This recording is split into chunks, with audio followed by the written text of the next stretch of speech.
course, to Tom and June and Bonnie, who wants to come so much, and hopefully she'll come. Been doing better? Oh, she's doing so well. She was here. She looks fabulous. Yeah. She really looks She said it fabulous. at her table, and I looked up and I said, Bonnie, you know, it was just looking. I saw on the way out, yeah. Yeah, I was shocked. Yes, She looks good. she fell off her Harley, if you know what I mean. Gotcha, Coming in. gotcha. And, no, you weren't here. It was Betsy and Carrie witnessed the whole thing, reaching into the mailbox. The proverbial Harley. Yeah. Yes. Okay, Not a real one. not a hog or The anything like that. Redmobile. Although It's the Bonnie coolest would have thing. one, Of I think. course, no helmet. Yeah, oh, I think so too. She's an adventurer. Yeah. Could have a real one? She's an Oh, she adventurer. definitely. She'd be biking. She'd have. Easy rider with the handlebars way up here. Right. She's been all over Okay. the world in the sailboat, so. Her rumor. Well, I'm not sure about Cindy, so I know she's off to Greece, but I'm not sure if she's already on her way. So I know she's going, but in any case, if you'll remember, we left Joseph in the pit, and then he got sold to either Ishmaelites or Midianites, or both, and that's kind of where we left it, with that inconsistency.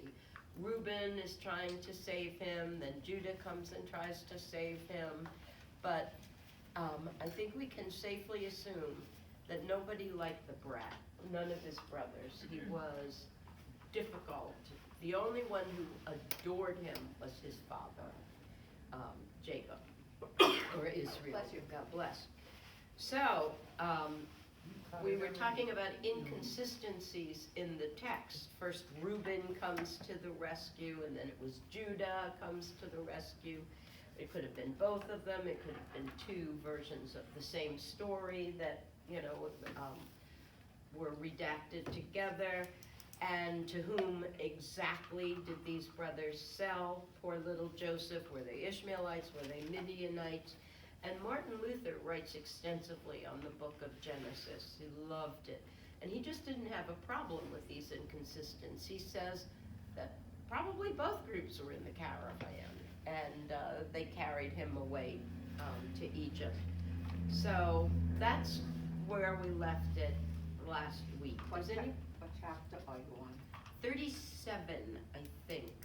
Oh, see, your announcement's at 38, so, okay. Yeah, well, it could be 38. We were too. right at the end of 37. Seven, so right. Okay, good, We okay. said 38 for Judah and Tamar. that we were So, on. yes, that's what we're about to start, but I wanted to just take another quick look at that coat of many colors, because it's kind of famous, and it's kind of notorious too, because nobody knows exactly what it was, a coat, a cloak, a tunic, or a shirt.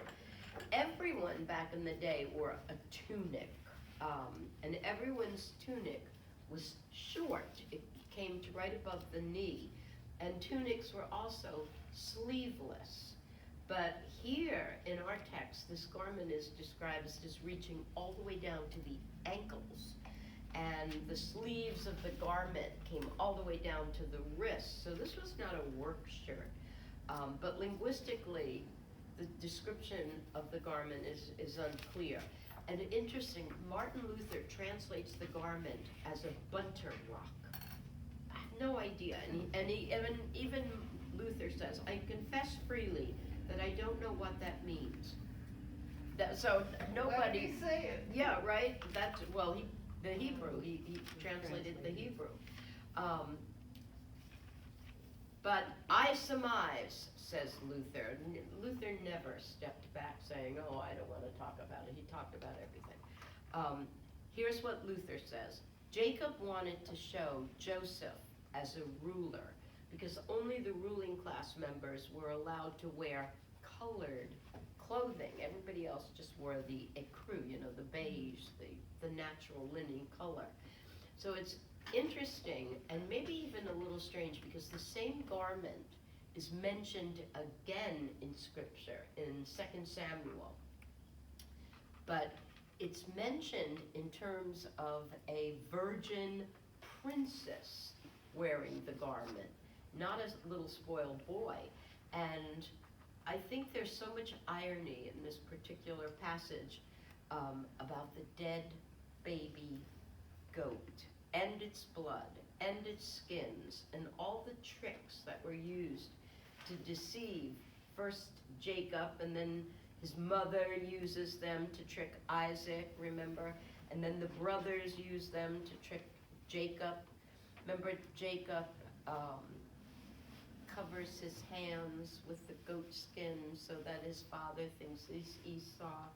But so much deceit and so much hatred and jealousy and loss. And this chapter we've just read, but that's far from the end of jealousy and loss. We're about to begin chapter 38 now, which may be even worse than chapter 37. But, say the sages, they are both here to show us, look what happens when your son marries a foreigner. That's the whole point of Canaanite.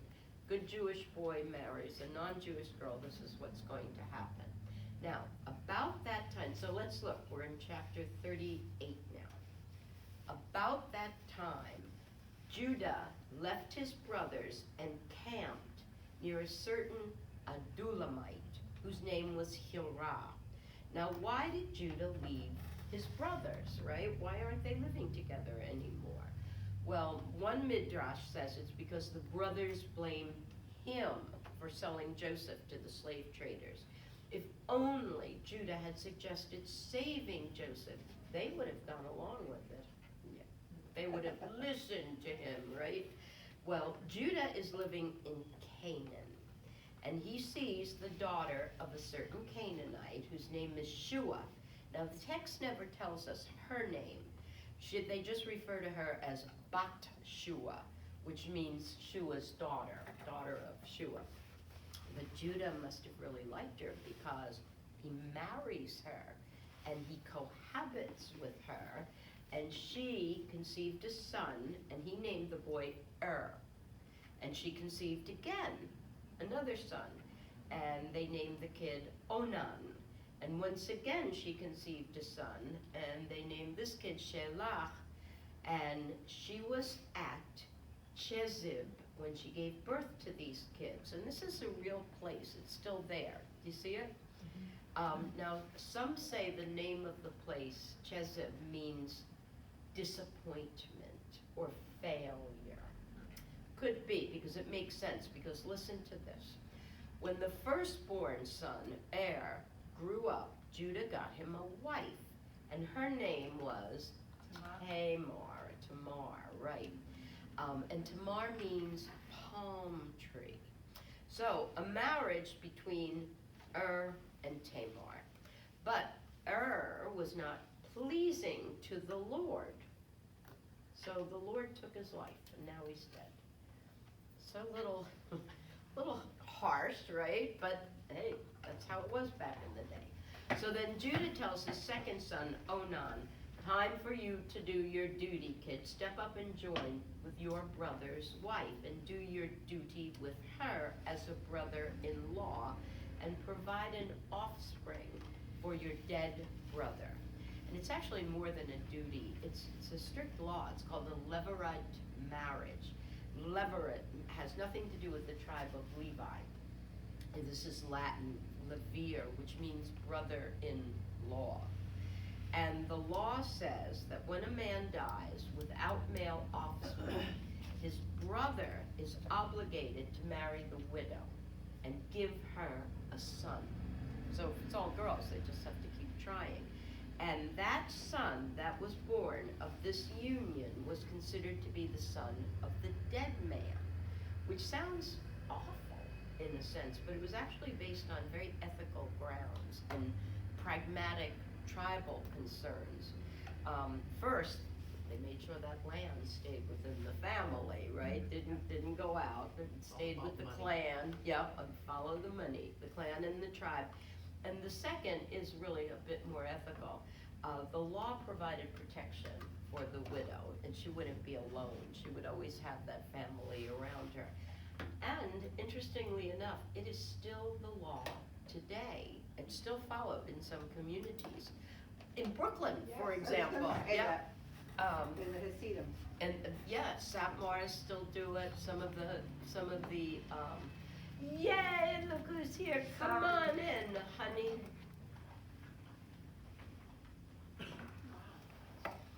We are just talking about levirate marriage. If, your husband dies, your brother-in-law's gotta take over. Uh-oh. What Yeah, I if know. he's already married? Sorry? What if he's already married? Oh, it doesn't matter. Doesn't make a difference. Polygamy is, Okay, legal, that's right. yeah. A Does- harem. Yeah. Um, And But- he's probably not very happy. He's got 2 wives now. Exactly. Oh, God. One's bad enough, right? back in the day, nobody could get out of this law. It was very strictly followed. You couldn't get out of it without incurring serious consequences, negative consequences. The union was an obligation union, and it was called the yibum. And today, this union law can be declined by another ceremony, which is called the chalisach. I don't know if you've ever heard of it. It's kind of humiliating and it's very public, which also makes it even more humiliating. But let's just say that the man doesn't want to marry the widow. She's a shrew, or he's just not into her, right? Just not that into her. Well, what happens then? Well, everybody gathers at the city gates or another public open space. And the woman says to everybody in town, my husband's brother refuses to do his duty to his brother. Then the widow removes her brother-in-law's shoe, which is usually a sandal, right? And then she spits in his face, seriously, and she says, that's for you who will not do your duty to build up your brother's household. Humiliating, of course. But who is more humiliated, right? The wife, the widow, or the brother-in-law? Well, good old Onan. Just gotta love this guy. He doesn't want to go through a public spectacle like that. So he says, okay, I'll marry her, Dad. But he doesn't follow through on the duty portion, because he knows that any son of Tamar would cut down on his land holdings. So whenever he joined with his sister-in-law, the text says he would let his seed go to waste. Now what does that mean? Well, he used a birth control method, one of the oldest methods, coitus interruptus, also known as withdrawal before ejaculation, right? Now this is bad, and this is definitely against God's law, one of the very first laws ever, which is be fruitful, multiply. Remember, God says, fill my kingdom with you. But Onan's sin is worse than bad, because he doesn't stop with coitus interruptus. And that pun was intended. Onan practices what's known as onanism. Have you ever heard of onanism? No. And he does it persistently. It's a big sin. Today we call it masturbation. And this is not a sexual perversity. It's not a sexual sin. It's a sin against God, a very serious sin against the law of the Lord, which is now and has always been procreate, fill the earth. So not only did Onan fail to do his levirate duty, he also wasted the precious sperm, that gift from God. And this is considered a sin by not only the rabbis, but by Christian commentators too. Calvin called it a monstrous sin. And Wesley, the founder of the Methodist Church, said that this sin was a soul destroyer. And Luther called it a secret sin. And what did the old Catholic priest used to say? You'll go blind. You'll go, it's a very serious sin. Don't do it. Everyone will know that you did it because you won't be able to see. blind, yeah. Right. So. Monty Python had a song. Yeah, so we want to hear about your experiences at Masturbation. No, not that, but warnings about what will happen to you if you do it. No, we are going to keep some things close to our hearts. I can still see. Yes, okay, that's good to know. You do wear glasses. You said soul destroyer, S-O-U-L or S-O-L-E? S-O-U-L. It's a soul destroyer, said Wesley. He was just gentle soul, Charles Wesley. But a toughie too. Well, Luther said the secret sin.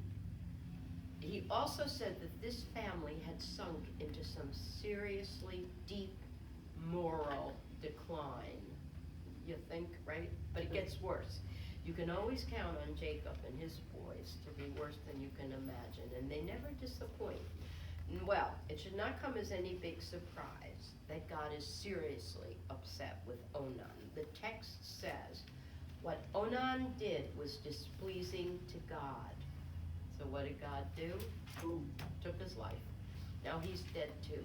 So far, 2 of Judah's sons, that's 2 of them who are dead because they displeased God.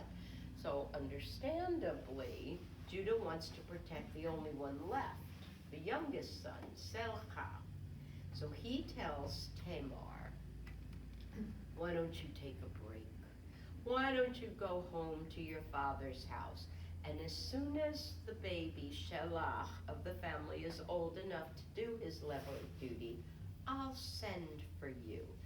And of course, Judah is thinking, I'm not giving this black widow woman another chance to kill another one of my sons. But Tamar did what she was told by her father-in-law, and she went to live in her father's house. So, okay, we can see that, right? Judah is concerned for Shelah. But Judah is breaking the law when he sends Tamar away. This is an insult to Tamar and her family. And it gets worse for everyone. Because a long time later, Shua's daughter, Judah's wife, dies. And they never name that poor woman. They never give her a name. They just say the father's daughter dies. So now Judah is a widow without a wife, right? So he mourns, but as soon as the mourning period is over, he goes up to Timnah with his sheep herders, and he goes with his old friend, the Adulamite, right? The Adulamite, Hira, because it's sheep shearing time. And Tamar is told, don't wait for your father to come to visit, your father-in-law to come to visit, because he's going sheep shearing. And just a word about sheep shearing. Have you ever heard of sheep shearing? It's what it sounds like. They gather all the sheep together and they shave off their wool, shear it, and all the herders and all the shearers get together out in the pastures, and then the whole thing turns into like an Animal House fraternity party. It's drinking, carousing, sex. They bring in loose women, and the men know this, and they look forward to it. So Tamar knows what she has to do before it's too late for her. So she takes off her widow's clothes, and of course she covers her face with a veil, and she wraps herself in a robe, and then she sits down at the entrance to Enaim, which is on the road to Timnah. That's the road that Judah will travel to get to the sheep shearing Animal House party. But why does she do this? Fascinating. Yeah. Was fascinating. She knows, Tamar knows that enough time has passed for Shelah to do his duty. Tamar's very, very bright. He's old enough now, but Judah has not been honest with her. He's not given her to his son. So Tamar does what she has to do. She wraps herself up and she sits by the road, leaving just enough of herself unwrapped, right? So as to attract a man who might be looking for sex, because she pretends to be a prostitute, a harlot. And it works.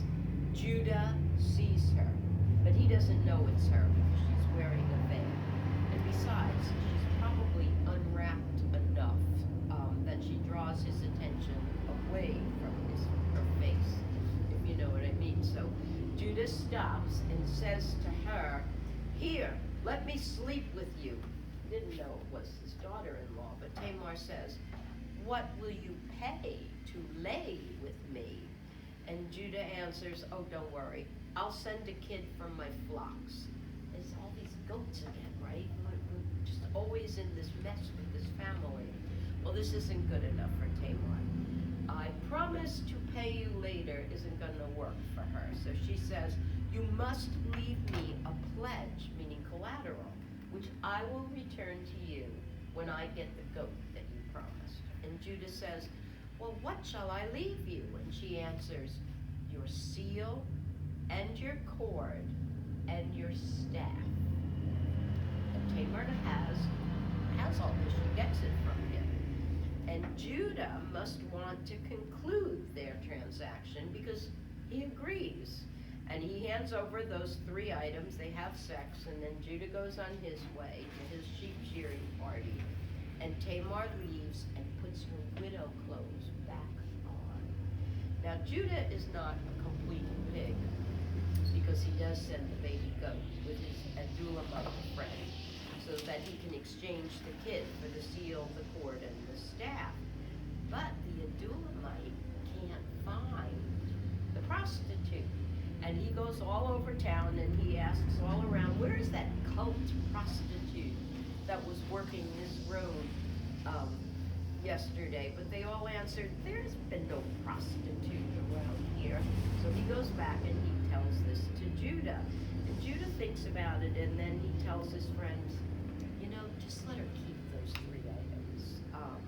If we make too big of a deal out of it, I'll be a laughing stock among all the people.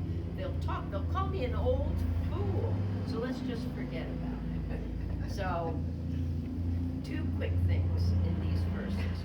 What did Judah give to Tamar? What exactly is a seal, a cord, and a staff? Well, these are items that would belong to a man of means, somebody in upper echelon. Gave away the kingdom. Yeah, he would wear these in public, he would wear the seal suspended on a cord around his neck like a pendant, and it could be used as an imprinter, make a seal on like wax or clay seal on a tablet that would be like his signature. And his staff was his walking stick, which would have been personalized because he had money, probably have a specially carved head, so it would be used as a symbol of transmission in sales. He would come as like his license or something, and these were very valuable items, like a credit card or a driver's license. They were identifiers.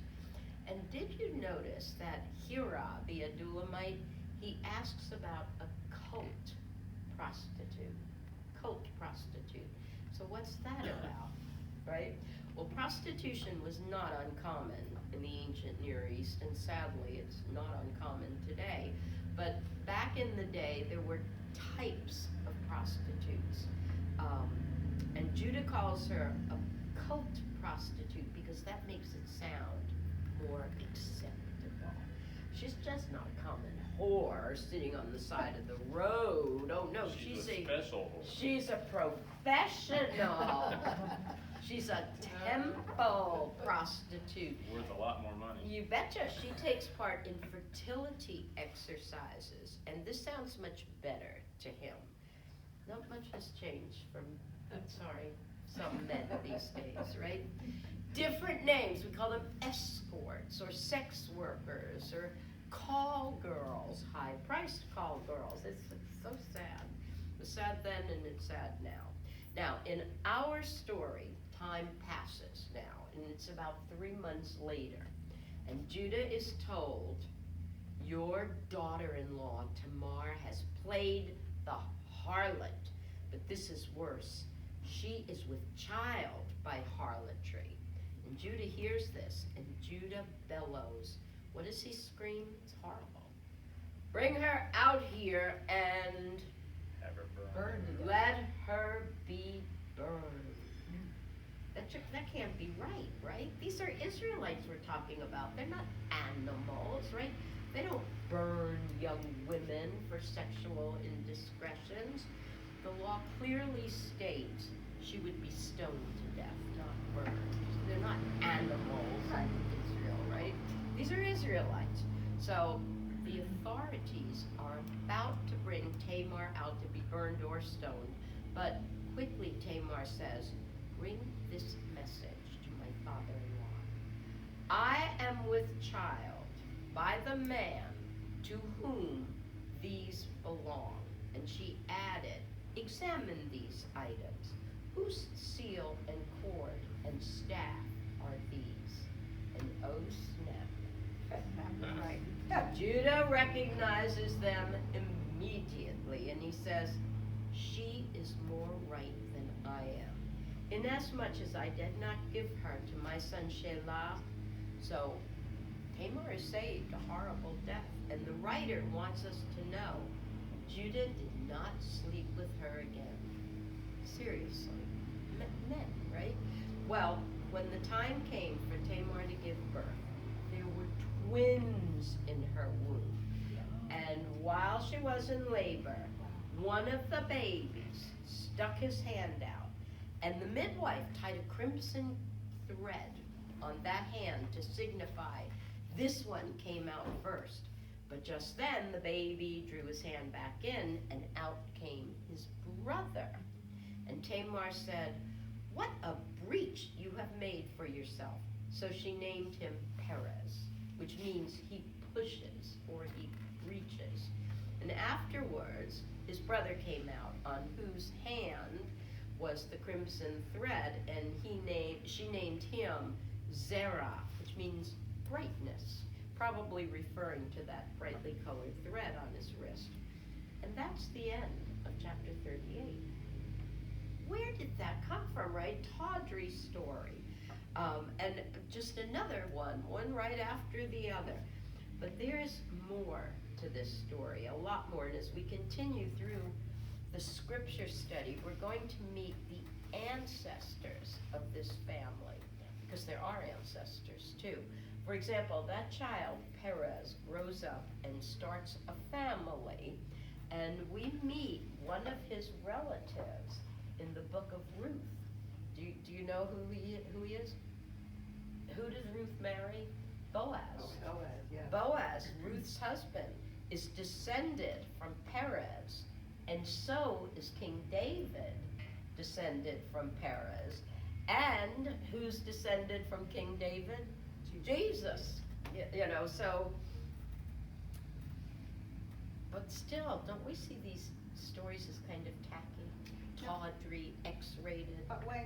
But I also thought about Ruth and Esther. I mean, they weren't exactly, shrinking violets when it came to saving Israel. Oh, honey, they were hussies, Yeah. right? So it was terrible, but No, it's what happened, and you go further into the Bible, and it continues and continues, and you see how the women have saved Israel. Absolutely, and that was my next point. What the heck are these stories doing in Scripture? And we've asked and answered this question before, right? Particularly, Elaine and I talk about this all the time. These stories are throughout the Bible to teach us that God uses imperfect people to accomplish His plan, right? And they also show the interaction of sin and God's guidance, and they're not sugar-coated.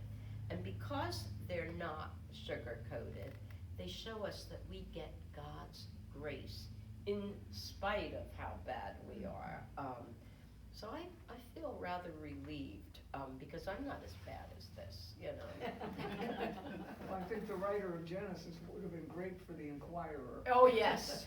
Oh, yes. It's just, after reading one of these doozies in this book, right, don't you walk away saying, I'm not half as bad as these guys. And they're the chosen ones, right? God picked them for the promise. Now, I do have to tell you that things do get better, and the ancestors start to behave much better. And this starts with Joseph. Hard to believe, but Joseph grows up, and as he grows, he becomes more moral. Which brings me to our forever question. Why study the Old Testament? Why should we study that Old Testament? And here's my answer this week. The Old Testament, the Torah, is a method, a guide really, to study and learn moral development. Seriously, morality in Genesis. Doesn't that seem oxymoronic, right? The Bible and fratricide, massacres, incest, rape, slavery. That's all part of the morality in the Bible. But we have to keep firmly in mind that when we study the morality of the Bible, we're studying divine morality. And especially not human morality. Today we think being moral has to do with being fair and just and understanding, but the ancient Greeks thought morality was all about being good. Being ethical is being good. But the Bible gives us another story. It's God's story, and more important, it's God's plan, which is divine plan, not a human plan. And it's even more complicated in Genesis because there are no fixed rules or laws or commandments yet. There are some, but not many. And they're very vague. Like God says to Abraham, go to the land I'll show you. Or he says to Adam and Eve, don't eat from that tree, right? And he says to Abraham, get yourself and all your family circumcised. But not many directives. Mostly God gives his chosen promises and protection and blessings even when they don't behave, and they usually don't behave. And they're very crafty, liars and deceptive tricksters, and they can be savage and brutal, like Simeon and Levi, right, killing all the Shechem men and enslaving their women. But then we get here in Genesis to Joseph, and we're going to see things start to change, start to develop, and move in a very different direction. And that's what our study together should do. It should move us in a different direction, a way to get to where we think we should be. And that's why we read Scripture, I hope. Maybe some of us are reading this for the first time, and maybe we reread verses, but we're moving with a goal in mind, and hopefully that goal is moral development. How do we get to be more like God intends us to be? How do we change within ourselves? And when we change, the story changes, and it seems different. It surprises us, or it can soothe us, or it can make us brave, and we can ask questions like, how could you do that, God? You know, and you have to be kind of brave to ask that. I think they did a lot of that stuff for survival. Yeah. And the women, they had men under their thumb, being female. But I think the females were also trying to survive because they were nothing. So all this evil was done just to survive. To survive. And does that make it evil? No. No. And God never gives up on them, never leaves them. I mean, it is evil, but there's two sides to every story. And it kind of looks like that a lot of this was, they were just trying to survive. They were trying to hold on to their part of the kingdom, so to speak. Now, let me ask you a question. Do you think that basic observation can be made today? Are we just trying? Yes, it can. It can. We're Sure. just trying to survive, right? We're Pretty trying. much. Yeah. Looks like the last 3 years. The difference is that we do have those laws now. We have the Ten Commandments. We have love one another and to love God above all things, which they didn't have. So we know when we are doing something that is against God's will, and we do it willfully, whereas they didn't have that guideline to go. They really truly were trying to survive. I mean, they didn't People have those. today are still trying to survive. I agree, but we still have a moral code that is in stone, literally and otherwise. Right. And they didn't have that. So when we sin, we know that we're sinning, and they didn't have that moral code to live by at that point.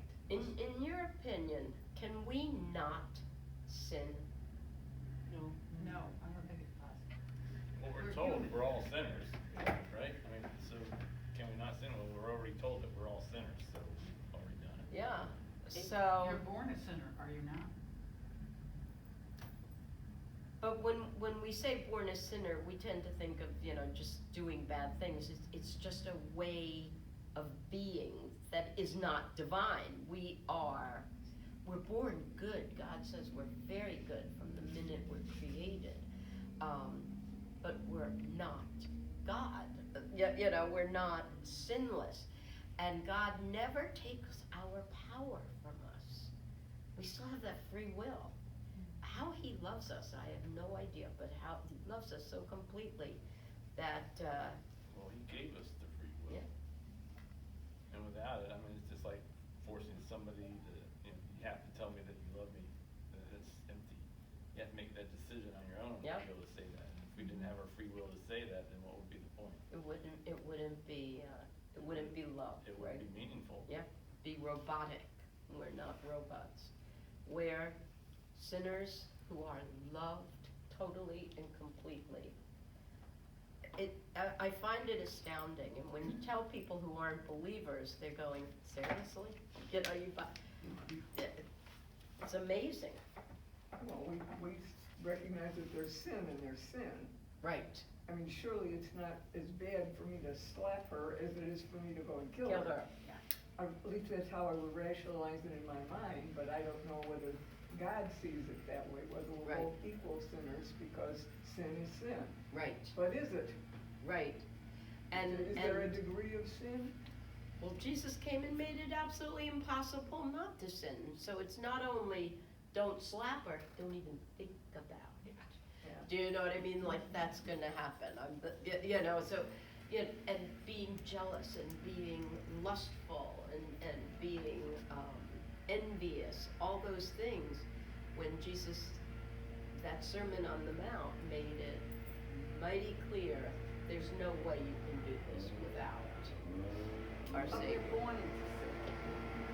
We are marked by the cross at baptism.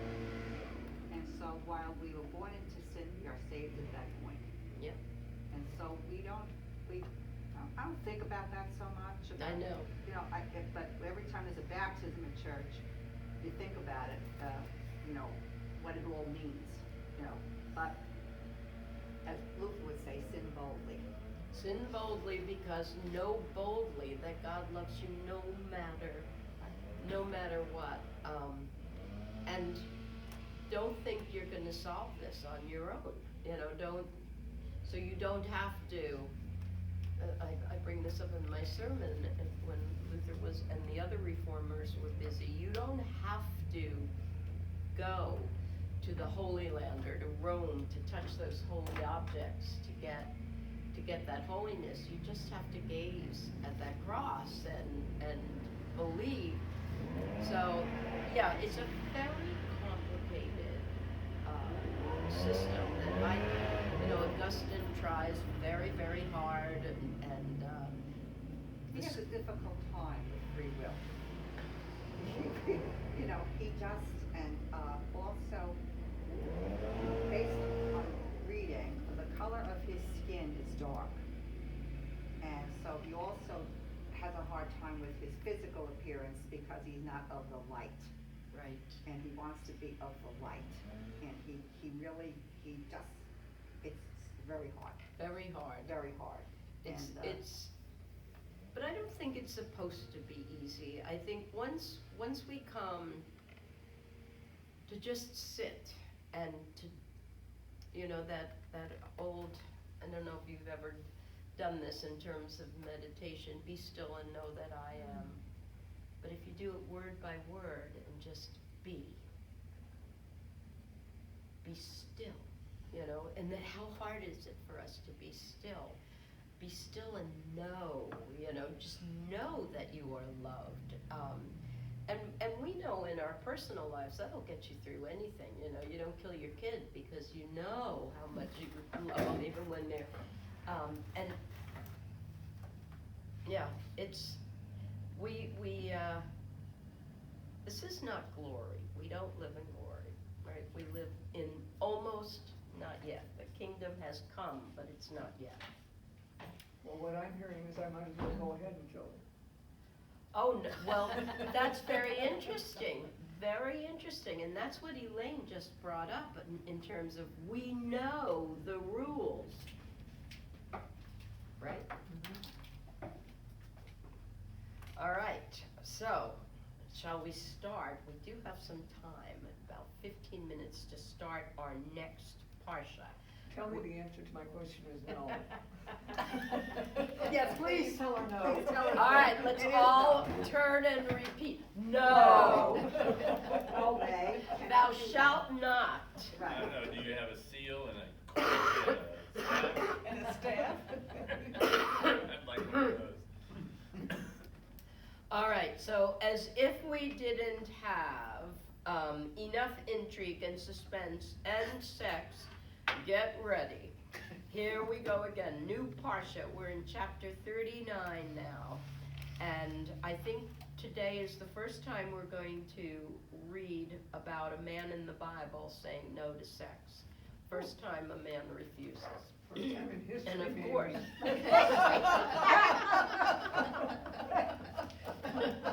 I'm in a dangerous place. I know. Really. You need Tom back. Yeah, you need some support. Tom, we miss you. He listens. Well, of course, the man I'm talking about is Joseph, because this is the story of Joseph, which is the longest single narrative in Genesis. Joseph, the brat, who is blessed by God with very special grace, so that no matter what happens to him, he seems to win. And this is also a story of unintended consequences, but mostly in a good way. When someone tries to do harm, it ends up doing good for someone. So, that's the first rule of pastoral care. When something bad happens and your friend says, well, something good will come out of it. You don't tell your friend that, that you just lost your purse. Oh, well, something good will come out of it. You sit and mourn with your friend. But I think in Torah, when someone tries to do harm in the story of Joseph, it ends up doing good for someone, for most of us. Okay, like last week, we read a story about Tamar and her father-in-law, Judah. Tamar, woman without power, which is redundant in Torah, right? When it comes to most biblical women, they didn't have power. But not all women. But some of these women, like Tamar, who have been pushed to the margins, are rewarded with that special baby who will grow into a difference maker. And we see that in Matthew's Gospel. We'll talk about that in a minute. Now, the writer of our Parsha today, we think it's a combination. We'll talk J and E about that. That writer has combined mother and child stories, so kind of combining Tamar and Joseph. And that isn't easy to do, but it's quite a story. It's a story that tells what can happen when bad things happen to good people. And best case scenario, God uses their bad for good. So let's look. Chapter 39. We're continuing the story of Joseph. And we know where Joseph is, in Egypt. And we read about the Pharaoh, but this Pharaoh is not named. We don't know who this Pharaoh is. So we don't know when this story is taking place exactly, because we don't know Pharaoh's on the throne. But the text says, when Joseph went down to Egypt, a certain Egyptian, Potiphar, a courtier of Pharaoh and his chief steward, bought him from the Ishmaelites who had brought Joseph there. So lots of talk of Egypt in just this one verse, and no wonder, Egypt is very big in the Torah. Notice the writer says Joseph went down to Egypt.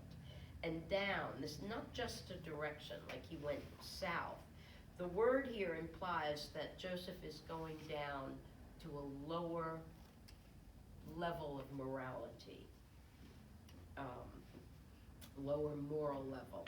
So how low can you go, Joseph? Well, we're going to see that no matter how low he goes, Joseph stays on high moral ground. He's an Egyptian slave. And even though he never becomes an Egyptian, it's important to remember, he is in Egypt, but Egypt is not in him. He stays an Israelite. And this is important for lots of reasons, and we'll discuss them all. But now, note, he's in Egypt and he's a slave, and this is to fulfill the scriptures. Now, do you remember in Genesis 15, during that covenant ceremony between God and Abraham, when Abraham had to cut all the animals, kill them, and then cut them in half and set them on fire? And God told Abraham then, your offspring shall be slaves, strangers in the land, enslaved and oppressed for 400 years. So here we go, start counting. Even though Joseph is a slave in Egypt, there's no need to worry because he's not alone with the Egyptians. The Lord is with Joseph. And you'll hear this often in the story, at least 4 times today. The Lord was with Joseph. So he was a successful man, and he stayed in the house of his Egyptian master. And this is an important part. Joseph stayed in the house of the master. And this shows his status as a slave. He's not a lowly field hand, sleeping with all the other lowly field hands in the slave quarters. He's a house slave, and he sleeps in the big house, which may not be such a great thing because this big house gets him into the other big house, jail. But don't worry, the Lord's with him there too. So the text continues. And when his master, that's Potiphar, when Potiphar saw that the Lord was with him and that the Lord lent success to everything he did, Potiphar took a liking to Joseph. What's not to like, right? And he made Joseph his personal attendant and put him in charge of his household, placing in his hands everything he owned. Almost everything. But don't get the idea that Joseph and Potiphar are BFFs, because Joseph still is a slave and Potiphar is his master. But what we have here is another ladder. Remember we read about Jacob's ladder? Well, this is Joseph's ladder, and it's different. Joseph literally is climbing the ladder of success, slave success, rung by rung. First rung, he's in the house, not in the field. And the second rung is he's earned the esteem and respect and confidence of Potiphar, his master. And third rung, Joseph becomes his personal attendant, and he works in the, and then of course the fourth one, he's put in charge of everything, the whole house. So Joseph is moving up the slave ladder of success. And yes, Potiphar left all that he had in Joseph's hands. So Potiphar did not have to pay attention to anything, just the food he ate. Interesting, I like that. That sounds like heaven to me, right? Just but maybe it's not as nice as it seems, because you see, in all probability, Potiphar didn't let Joseph deal with food, because Joseph was not Egyptian. He was a foreigner, he was an Israelite, And Egyptians had really strict dietary restrictions. And they were incredibly xenophobic. They didn't like anybody who wasn't Egyptian. Now the text continues. Now Joseph was well built. He had a nice body, and he was handsome. And he gets his looks from his mom, Rachel. And by the way, no other man in the Bible is described this way. Gorgeous, handsome, and well built. Not even the other golden child of the Bible, King David, is described in such glowing terms, and everybody loved David, we know. So no wonder Joseph is a little bit vain. But remember, it was his looks that got him into trouble with his brothers, and we're going to see in just a moment his good looks will get him in trouble with his master, Potiphar. So, say the rabbis, don't forget, it takes more than good looks to do well in life. You need a good heart and a good soul also. But let's face it, good looks never hurt. Or can they? Well, let's look. After a time, how much time?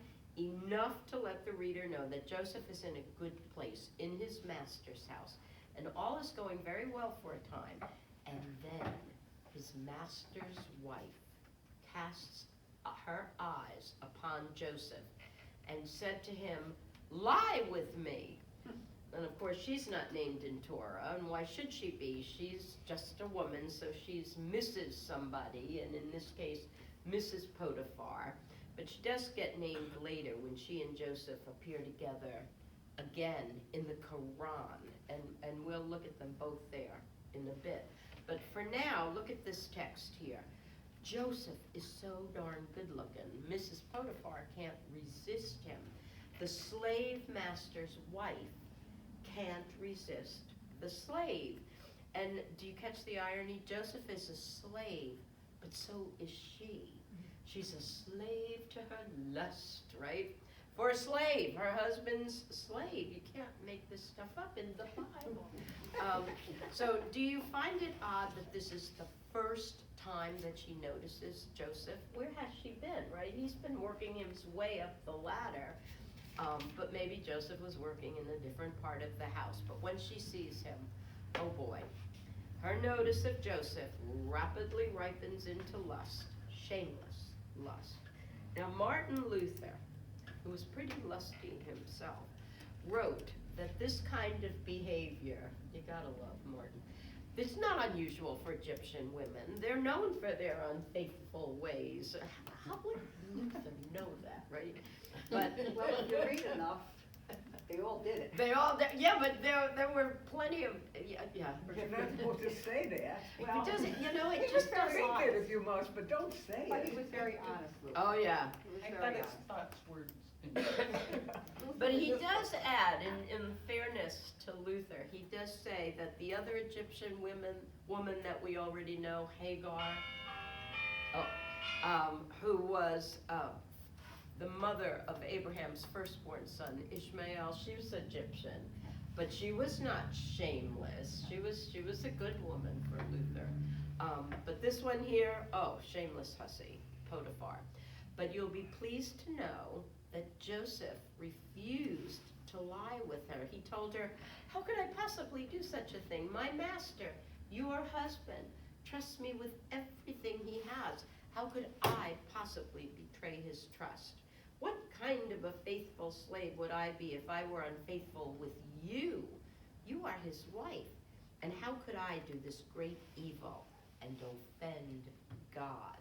And as much as she coaxed Joseph day after day, and she is persistent, he did not yield to her request/demand to lie down beside her, to be with her.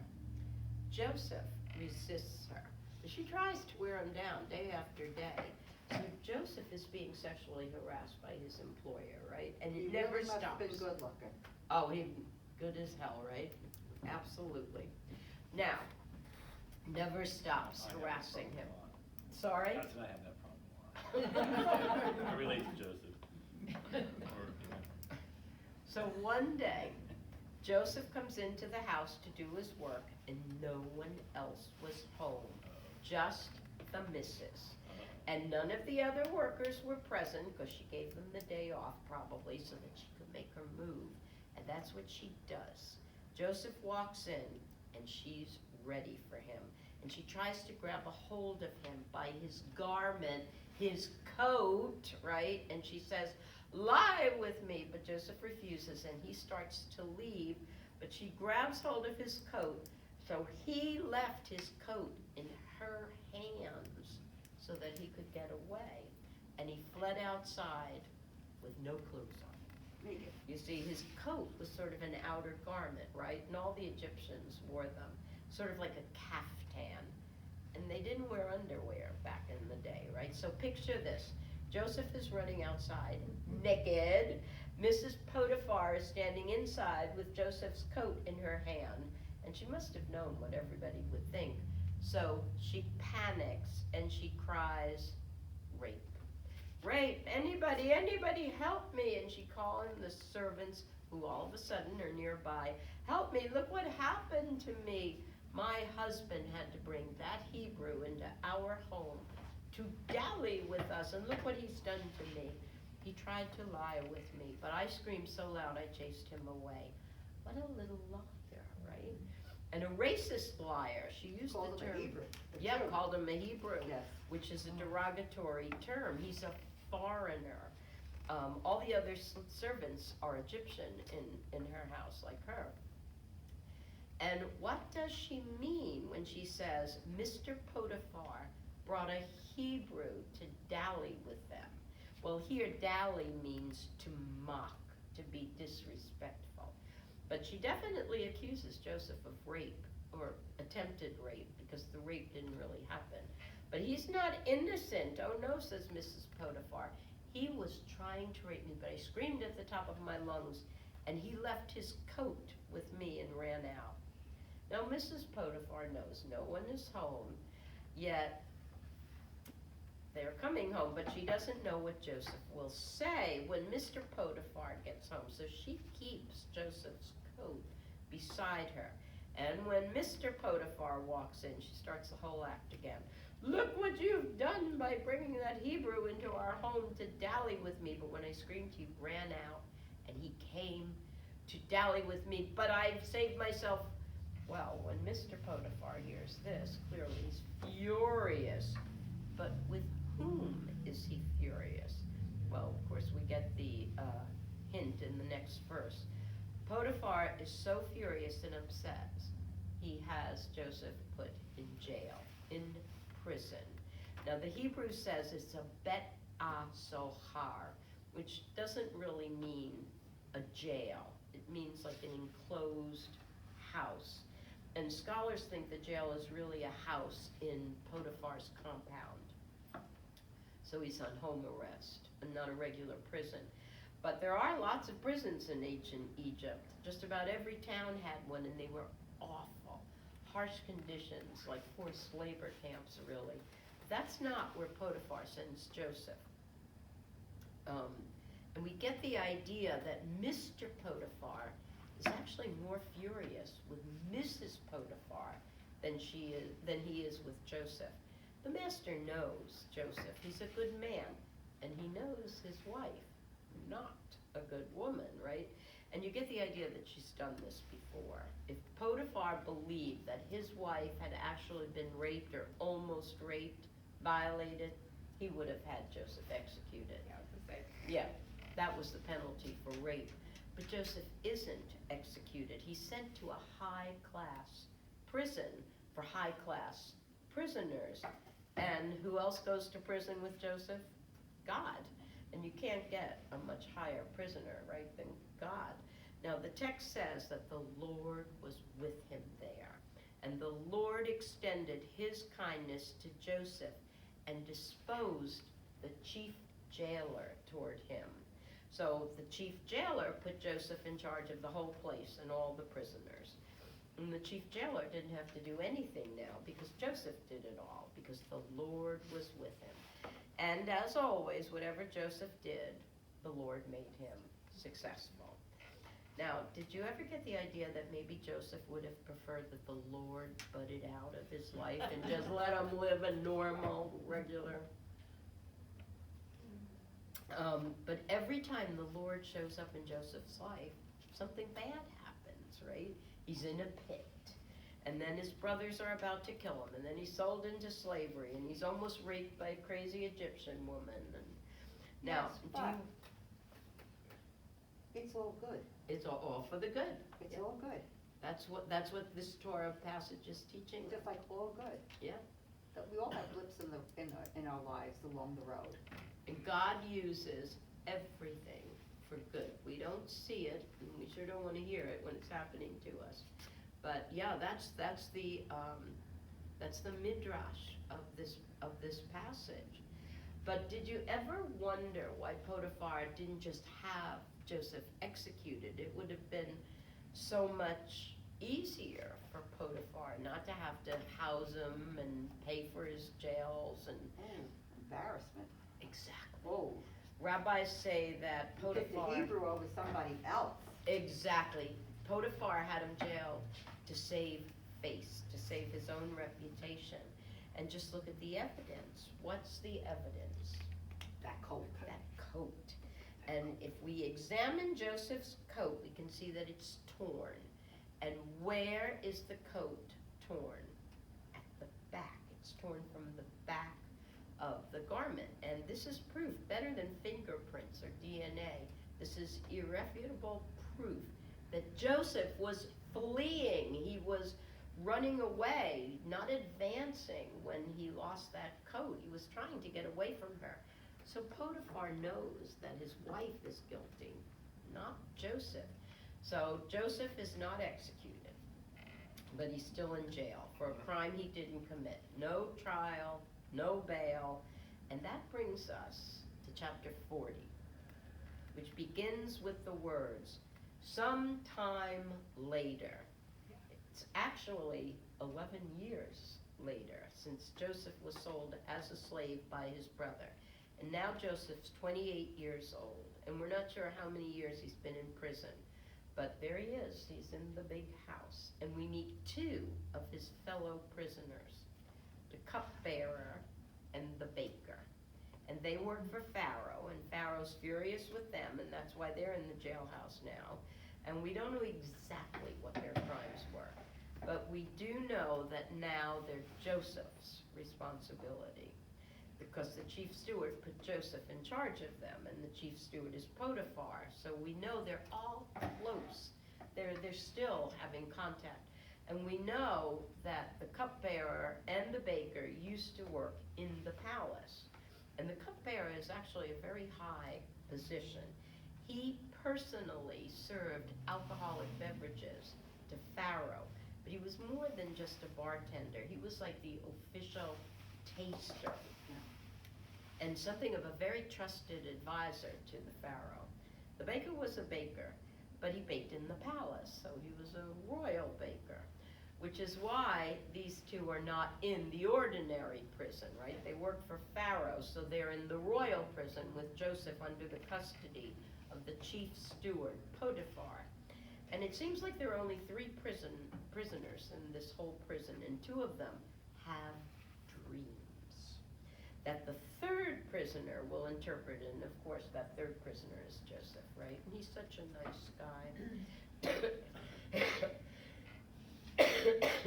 Excuse me. One morning, Joseph sees that the cupbearer and the baker are distraught. So what's wrong, says Joseph. Dreams, they say. Dreams, dreams, dreams. We each had a dream, very disturbing, because we have no idea what they mean. And there's no one in this joint who can interpret them. Well, little did they know that they're talking to the dream whisperer, right? Joseph says, oh, maybe I can help. Tell me your dreams. Surely God can interpret them. And this is quite a statement, because dream interpretation was a science in Egypt. There were all these manuals written about it, all kinds of code books, the Book of the Dead, and dream interpreters had to attend a special school to learn how to decode dreams. But Joseph, no training, no manual, believes that he can do it because Joseph has God to give him the knowledge. the ability. And thank goodness they didn't need a surgeon, right? Because Joseph would have said, oh, I could do that too. So first, the cupbearer's dream. And here's how he explains it to Joseph. Very strange dream. There was a vine in front of me, and on the vine there were 3 branches that had hardly budded when out came their blossoms, and then the clusters, and they ripened into grapes. And then Pharaoh's cup was in my hands, and I took the grapes, and I pressed them into the cup in Pharaoh's hand. Now, what do you think that means? The number 3 must be important, right? But what does it stand for? I don't know. And did you notice that the whole dream is like one of those science films? I had to watch it the other night. Remember how when we were in grammar school and they would take a movie of a seed growing, and then they would speed up so the seed would, right?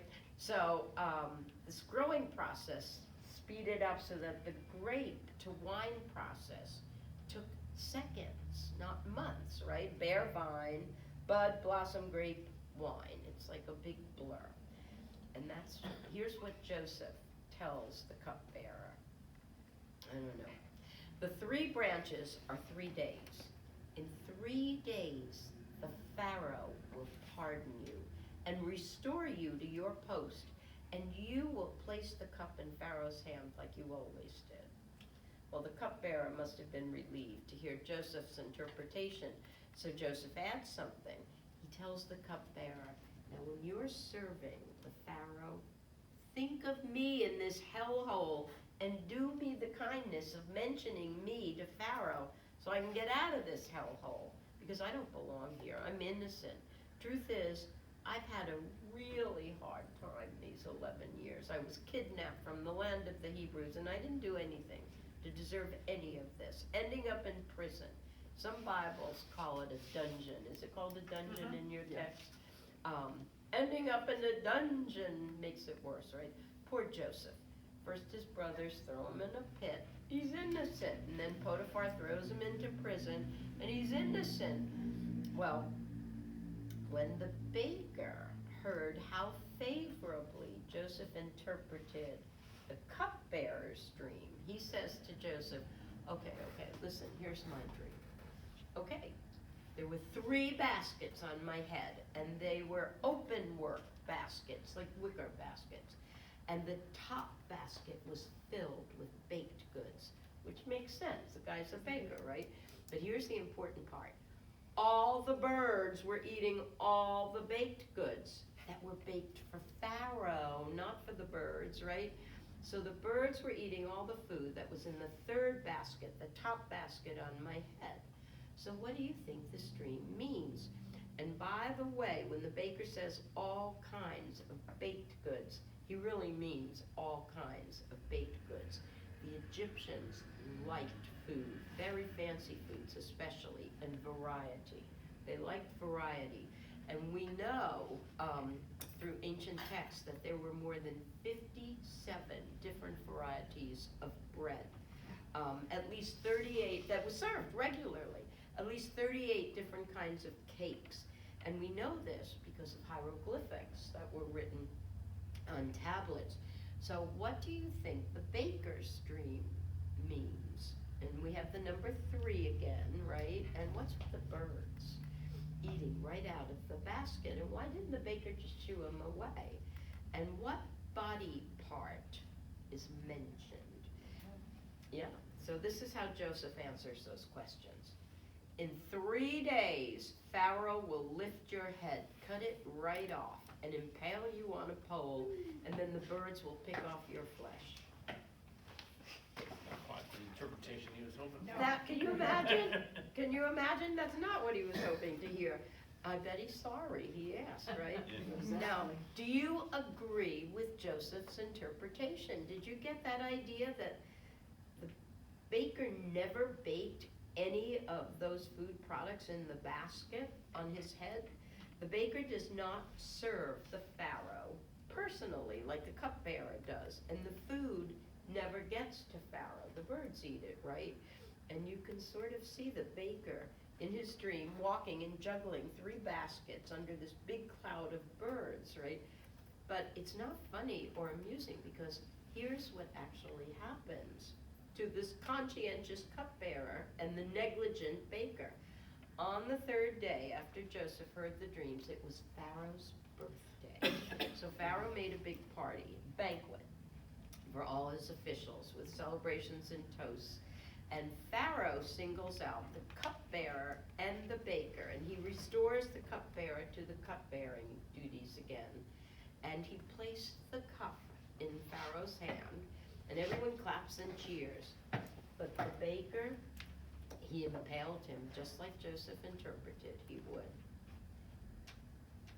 But poor Joseph, the cupbearer, did not think of Joseph. He totally forgot him, never mentioned him to the Pharaoh. So the cupbearer got his old job back again, which is nice, but Joseph's still in prison.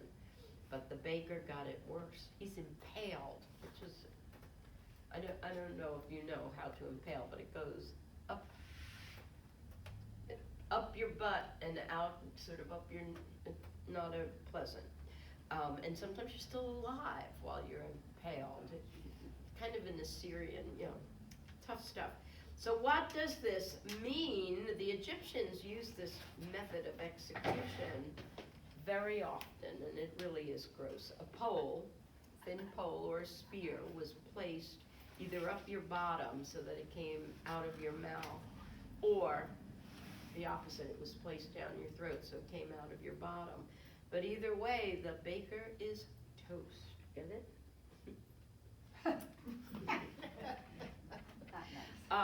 So that's the Parsha for today, temptations and dreams. And are we supposed to think that this is full of moral development, right? Do you think so? What did you see in our reading today? It just says that God was with Joseph. Yeah. And remember, where you stand determines what you see. So we can decide, it's 15 after, we can decide to stop now, or I can Yeah. give you some of the midrash and we'll pick it up next We week. have to get ready for book club. Oh my goodness, thank you so much for telling, wish you had told me sooner. I was trying to do a Tom and throw. Yeah, I pay no attention. Wow, what a place to leave off. Yeah, Yeah. To be continued. yeah. TBC. Let's all have a dream and see what happens. Yes, no, don't ask Joseph. Yeah, don't tell Joseph. Do you guys dream a lot? No. No, I don't Never. either. I think I dream and I wake up and like I'll go to the bathroom, get back to bed, and I can't remember Remember what I the was dream. dreaming. I mean, But do you ever I don't think dream that at all. God's sending Ever. you messages in dreams? I No, No. I don't remember my dreams well enough to think there's a message. That's a good thing. I don't Yeah, never dream. I always think when I do remember, if I remember a do bad have dream, I dreams. don't like that. you're No. playing baseball and. Now, I rarely have them, but when I do, So you don't have good REM, REM, huh? I think I sleep really well. I just don't remember my dreams. You're not supposed to, but you have to have REM sleep. Yeah. Have a good night's sleep. So come into my office, I want to talk, baby. God bless you all, and we love you, and we're looking forward to you coming back. And I'm not going to take any more time with you all getting ready for book club, so oh, thank you, I will call her today. Yeah, I talked to her, and she's very interested. Oh, I'm delighted.